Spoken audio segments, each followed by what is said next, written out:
As many as of that opinion say aye. Those of the contrary opinion say no. The National Assembly's decision on Thursday to reject Dr. Monica Juma's nomination as the Secretary to the Cabinet continues to elicit a flurry of reactions. The Jubilee Coalition lawmakers led the Dr. Juma rejection chorus, and President Uhuru Kenyatta is expected to convene a session with his parliamentary group as soon as he arrives back from South Africa, where he is attending the 25th African Union Summit. Though members of the August House raised a litany of reasons to justify their rejection of Dr. Juma's nomination, CORD leader Raila Odinga insists the MP's greed was top on the list. Mwana paka anakula watoto wake. Wanamwingilia mama moja hapo naitwa ati nani? Mama Juma. Mama Juma hana hatia.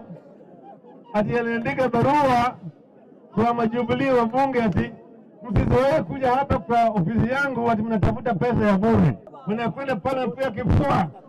Ati mama ajue kwamba Juma ndio wanawakilisha wananchi. Hawakuwa wanapigania wananchi, walikuwa wanapigania tumbo yao pekee.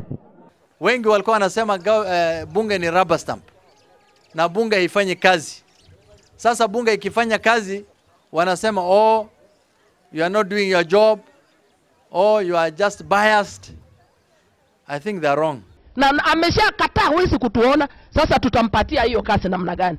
According to the parliamentary standing orders, the president can only resubmit Dr. Juma's nomination to the August House after 6 months, the president's legal advisors exploring various avenues that can be used to ensure her nomination sails through. Senators who accompanied CORD Principal Kalonzo Musyoka for a fundraiser in Machakos County, hitting out at the National Assembly for focusing on flimsy issues to reject her nomination. Mambo ya vetting ya public officers ikuje kwa Senate kwa sababu huko ni sober house. Kwanza mambo ya ministers, ya judges na ambassadors ikae kwa nyumba ambayo iko na ile inaangalia Wakenya wote, sio wale wanaangalia interest ya tumbo yao. Questions have also been raised on the integrity of the National Security Committee that vetted Dr. Juma and recommended her rejection to the House plenary. The National Assembly being accused of blocking her appointment for plugging the holes that were used to siphon billions of shillings for political mobilization through confidential accounts. Monica refused to bribe them. That watuma huko chairman wao wakatuma watu wengine kusema kwamba unless we are given the money as usual. Yani kila wakati ambao wanafanya hiyo voting ya kunafanya appointment wanahojwa kidogo na hiyo office ya permanent secretary internal security inatumiwa kuhoji hawa particularly members of parliament. We feel insulted when senior citizens of this country who have performed in the public service start to say that we didn't pass Monica Juma because we were bribed. Bribe kitu gani? And that person saying we have been bribed has so much closet in his drawers when he served as the Attorney General.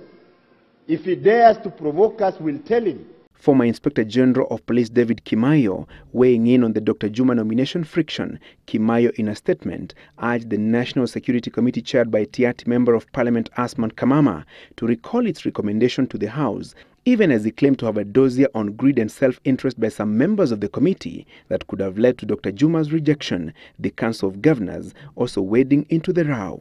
Sasa sisi we are very confused. Because we don't understand our civil servant who has taken an oath to protect the law. When she protects the law, then she is told she is not fit to hold office. For now, Dr. Juma remains the principal secretary in the influential Interior Affairs docket, even though President Kenyatta had nominated Major Retired Gordon Kihalangwa to the position. Kihalangwa has, however, not been vetted by Parliament. Francis Gashuri, Sunday Live.